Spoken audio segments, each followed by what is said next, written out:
Hello and welcome to Generation AI, the podcast where we demystify artificial intelligence in the world of higher education. I'm your host, Ardis Kadiu, joined by my insightful co-host, JC Bonilla. JC, hello and welcome. How are you doing today? Hello, Ardis. Hello, friends. Today, we are recording on a topic that it's relevant for all the audiences following Generation AI, so I'm excited. We're going to talk about LLMs and ranking LLMs. Ardis, as a CEO, me as a data executive, we often balance in strategy, business models. And we wanted to have this conversation about generative AI and LLMs because the business models in which these LLMs, these generative AI will be packaged and released to the markets will be the drivers of who becomes the dominant winner of the LLM battle. Everyone is competing, from Google to Microsoft, OpenAI, Amazon, and many other fantastic technology companies to become the de facto LLM of the world. I don't think we can say that OpenAI has made that. And we're going to be talking about the cycle of technology adoption and how market share, 50%, is basically what we're going to try to get to. So the conversation today is about the business models and what would take an LLM provider, aka a technology, to take us to the next level and dominate. Now, why do we care? LLMs, yeah, of course, we're a bunch of nerds, especially Ardis and I. We love talking about LLMs, but this is a gigantic economic ecosystem. It is projected that by 2029, the LLM world would move from 10.5 million about last year to 48 billion US dollars. That's a cumulative growth rate of about 21% per year. I mean, in other words, put your money today in LLMs and expect that it's going to give you a 21% return over the next 5 years or so. Yeah. Ridiculous. Insane. Yeah. So how do you package that? The conversation, like, what do you do in the technology strategy? It's going to make that be the winner, whomever takes most of the pot, most of this money. Yeah, I believe that when you look at the infrastructure that we need to build in order to build our future technology on this, it's going to be not just about foundational models, but then also the use cases that are built on top of that. Right now, we are only at the foundational models, right? And we are talking about these frontier models, and the camps are being divided already, where we have things like Microsoft and OpenAI in one camp, we have the Google of the world, and then we have the open source camps. So we have a few of them, but these technologies take so much money to build. These models, what we call frontier models, like GPT-4, hundreds of millions of dollars in just raw compute to actually run this for months and build these large models, and they're going to get larger and larger. And not every company can do it. So the ones that are, sprinting to the front lines are constrained right now by the ability for them to get machines and to get compute, because they realize they can essentially print money as they gain the market dominance. Hence, the overvaluation of companies like OpenAI, Anthropic, Perplexity AI, where they have raised hundreds of millions of dollars with the expectation that they are going to return a lot more in the future. So your numbers, everybody's looking at those numbers and they're saying this is a gold rush for those companies, because once we have them, they cannot be caught up. And as we build infrastructure on top of them, it's going to be very hard to rip them out, or there's going to be winners and losers for sure. Yeah. And we want to have the conversation around a taxonomy of closed source versus open source. Correct. Ardis, can you remind everyone what's the difference between an open source versus a closed source software system, and why do we care about doing this taxonomy? So closed source traditionally has been, you package a piece of software and you don't show somebody how the software was built. You don't show them the code of the software. You only compile that and you give them the execution, just the output. Just give them the usage and they use the software, and that's closed source. Element is a closed source type of system, right? Yes, we're a closed source platform. Most of the SaaS companies are closed source Before you go into open source, the business model in closed source, it's usually you charge for the software. So that's how you make the money, right? You charge for usage, exactly. All right. So open source, what's the deal here? So there is two models in open source. One of them is just purely open source. So the community works in the open and you have usually dozens or hundreds or even thousands of contributors. Think about the Linux platform, the largest open source project out there. In the large language model world, open source just means something a little bit different because as these models get created, the software that's running is actually what are called the weights of these models. So in the closed source environment, the weights of these models are closely held, inside the company, whereas open source, everybody can get access to them and they can run these models in any type of infrastructure that they want. They have the models and they can retrain them or fine tune them and do whatever they want after that. And on the open source camp, Meta, it's trying to lead that conversation. We have Mistral. For Stability AI, they have their stable LLM model available. Open source will commoditize and have a business model where dollars and cents come in from tuning that model because, it's generic and it's basically the weights available to all. But if I want it to be made specifically for us, training, customization, that's usually how these organizations will make their money. I mean, when I think of higher education and open source, my head goes to you and the first software team that you manage at NYU, Drupal, remember? A content management system? Yeah, Drupal. Yeah. Most of our websites nowadays are run by Drupal or WordPress, both open source. And I would say 99% of the servers out there or the software that runs on those servers is run on Linux systems. So open source as well. Yep. So friends at schools, we guarantee you have open source infrastructure running behind the scenes, and it's not one, probably multiple manifestations of that. So our first point is that these two camps, closed source and open source, will come to us and the business models are different. We think, and this is basically the hypothesis, that one of them is going to take over, and within that camp, there's going to be a winner for closed source versus open source. But then when we're thinking about it, I really love that you said, but JC, remember, the winner is not the one that has the best tech, right? The underlying technology is important, but the winner is the one that implements it the best. So say more about that before we jump into looking at these factors that mediate that best implementation. But what do you mean when you said, hey, it's not the underlying tech, it's the best implementation of it? If we take the analogy from open source operating systems, you have the Mac OS, which is closed source, but it has an amazing experience, right? It has an amazing experience because that's what Apple decided to do and provide that for the users. You have Linux, not so good of an experience. However, it's very reliable. It runs our servers. It runs 99% of them.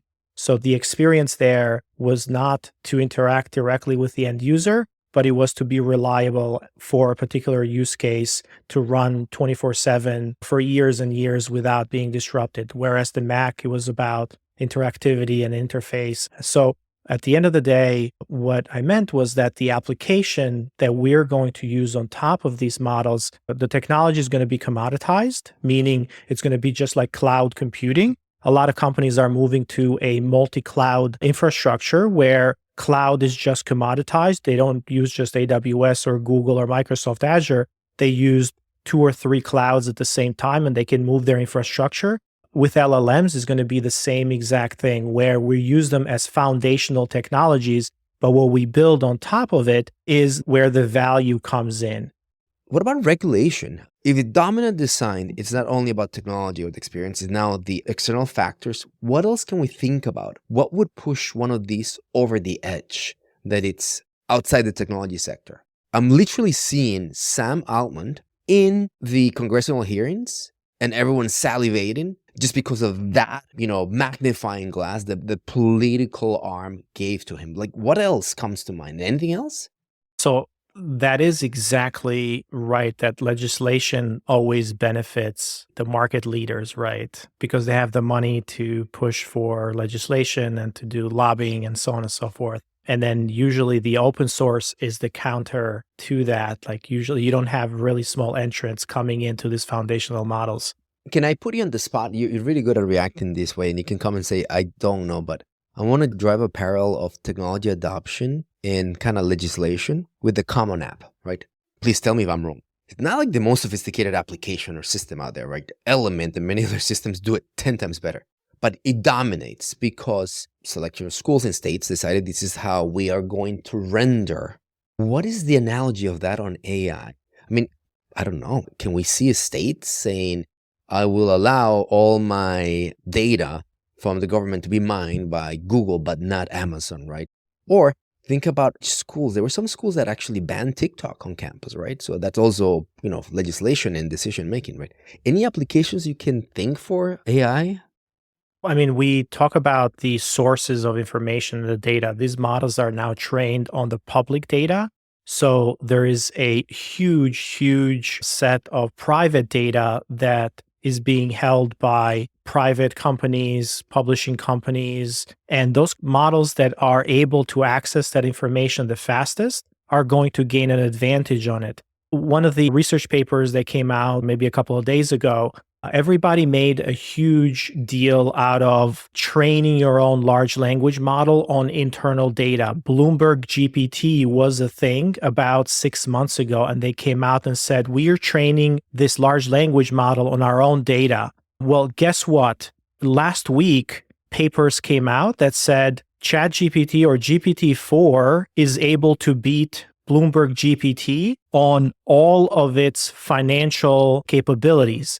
So now we're seeing it's like, well, why would I do my own thing on my own data? I can just use one of these frontier models. They're really good.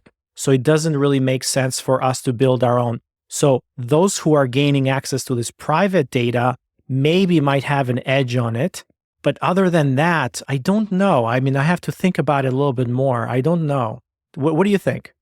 Man, we're converging that it's going to be on training, right? And literally what I'm thinking about when I was close to the ecosystem of data in cities, how political it was.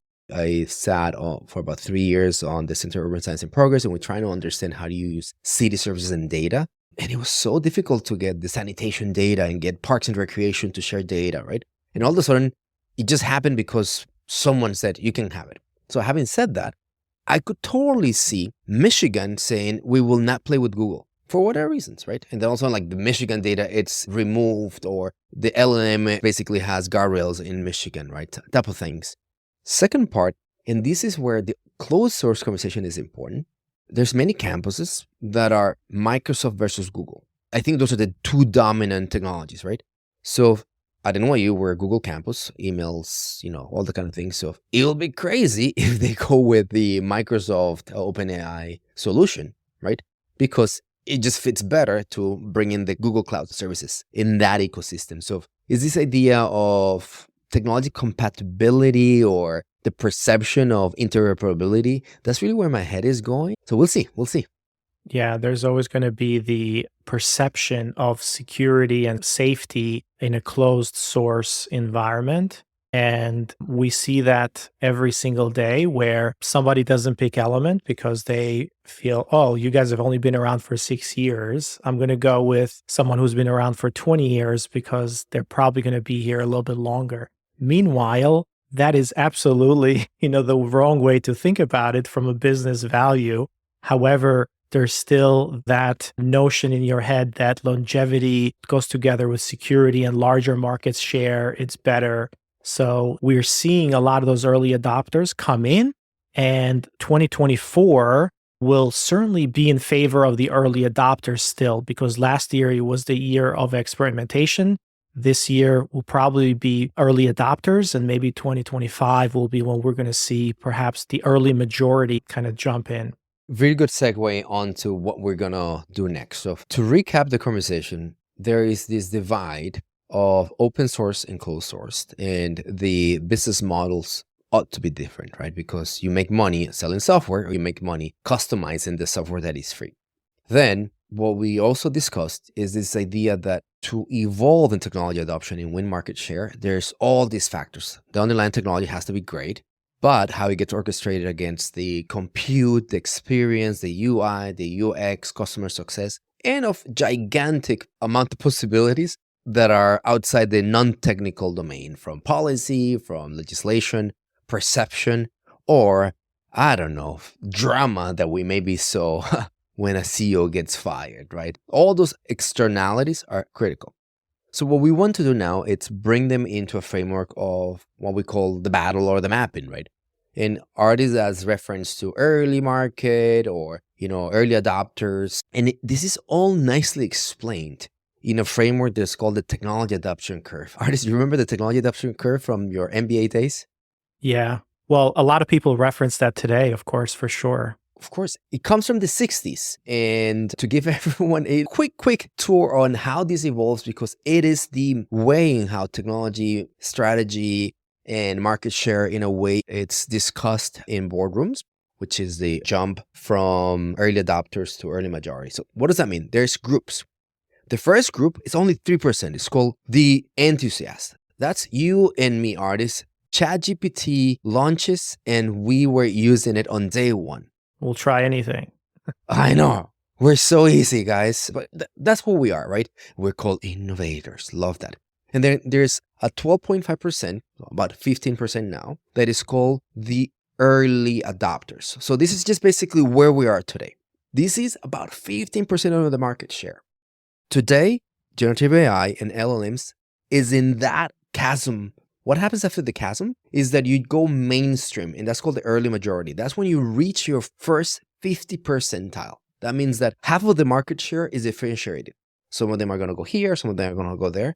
But then, in terms of innovation, and this is where a CEO like Ardis is challenged to produce cutting-edge new technology to reach that 50%. And what research says is after that is what is called cyclical or incremental innovation. You don't have to come up with Bolt, which is, how Element introduces AI. Those are big innovations. It just becomes incremental.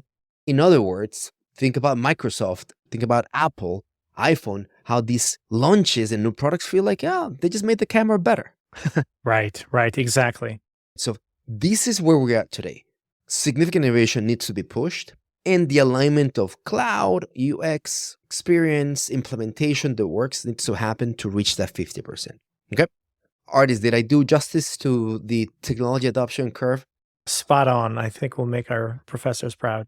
So where do we see the open source versus the closed system, those camps, trying to identify one of them, and what do they need to do to get there? So let's start with closed source. Who do you think gets to early majority? Who goes over the chasm, and why? We have ChatGPTs, from OpenAI. We have Bard. We have Claude. Ernie from Baidu doing the best Mandarin LLM outputs. Who do you think is the first one to get mainstream, and why? Well, I mean, the OpenAI models were certainly the ones to get mainstream. And the reason for that was because they built a product on top of it. ChatGPT was the product that featured this technology. And that's exactly what we're talking about. Is going to be all about what we build on top of this. So Interesting. we talk about the adoption of ChatGPT as the product. 100 million users in less than a month or so. So this is incredible adoption, and it's all a product. But Ardis, we're battling here, everybody. So buckle up. Meta reaches 100 million users in a week or 2 weeks. I forgot, but it's basically almost half of what OpenAI does. Why? And I'm not saying Meta is going to win, obviously, because they are in the open source. Why? Because when they launch Threads, it's already part of an ecosystem of users, Instagram, and it was literally a button and you were already in Threads. What does that mean? Google will win this year. And I think this is the year of Google because of my earlier point, right? There's already a 50% market share on multiple things, cloud services, right? So if they play it right, Gemini and their Bards and all those type of things that they're doing should gain so much market share. In my, prediction, if I were to call this prediction, is that they're actually get there faster than OpenAI. And Microsoft. So we have to put OpenAI and Microsoft together, by the way. I think they're using the same foundational model. So let's group those together. So I find that, it's the same LLM probably behind the scenes, but they prototype it differently. I really think that OpenAI and Microsoft are not collaborating on product market fit, Right. right? And in a way they compete, although the underlying technology may be the same. Whereas Google, I think it's going to win because of how they are already embedded and they're trying to bring it together. That's a very fair point. You can see some of the supporting argument around that because even though Bing has had the same model, the usage of Bing has slightly increased over the last 6 months or so since they've introduced it. So essentially, Microsoft is conceding that introducing AI is not helping the Bing brand. Hence, they moved on to what they're calling it Copilot now. So they moved away from the Bing. And again, this is why it's the early adopters. It's really hard changing people's minds. Yes. So everybody loves Google. Everybody loves Google. There's a perception what Google does. Of course, Microsoft is standard for many gigantic organizations. So we'll see how they play that out. And I see OpenAI just thriving on small business or individual users. But when it comes to the institutional users, enterprise licensing, if you will, my money is on Google, my friend. So we agreed to disagree. Ardis putting his winning on Battle of LLMs for OpenAI and me putting it on the Google fam. Let's do open source. My hunch is that we're going to converge here. Who do you think gets to early majority, reaches 50% using an open source business model? You need a lot of support behind open source and those companies that have a business model where they're already established. They're using this project for some of their underlying technology, but they're not dependent on it. Hence, Meta and Llama, the Llama ecosystem. Meta is producing amazing research right now, and they're producing a lot of work. Well, actually, I'm kind of rooting for Meta, given the deep pockets that they have and the deep resources, and the mindset. Because you want to use it. Exactly. And the mindset that these models should be open and contributing to the larger ecosystem and the larger society. I'm rooting for Meta in here.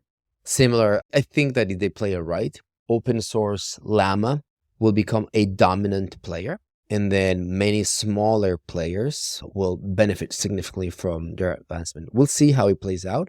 And also my assumption is that they're powering these AI searches in WhatsApp and multiple like that using Llama. So we'll see. All right. Well, there you have it. So battle of the LLMs. We did not converge on the closed source systems. Camp OpenAI with their GPT strategy versus what I think will be the year of Google. And then for open source systems, look out for what Meta and Llama are doing on LLMs. Ardis, that's all we have for today. But what do you think, man? I love the technology adoption curve. I think we don't always look back at some of these tools and techniques and frameworks that we learn. We go back to them and like, man, now I understand, or now I get it as I'm building these things myself, rather than this abstract research that goes on and how you're mapping markets. So I really enjoyed that. I feel really, really excited for the year ahead. And for our audience, some of our audience might be saying, man, I don't really understand, or maybe I do understand, but like, how does this apply to me in higher education and the work that I'm doing? And we are trying to bring a lot of that technology vernacular, what's happening, how you think about it, trying to demystify it and trying to bring it down to a very clear, concise terms.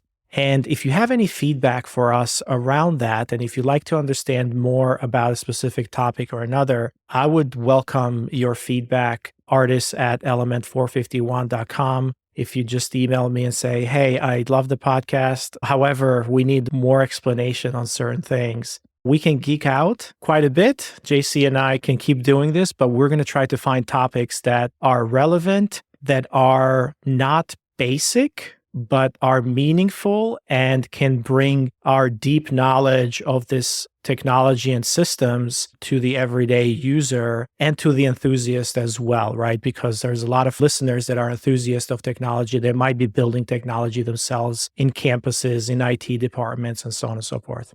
100%. Well, there you have it. Please let us know what you're liking about this series. Let us know what you think you'd like to hear more about and help us reach the chasm.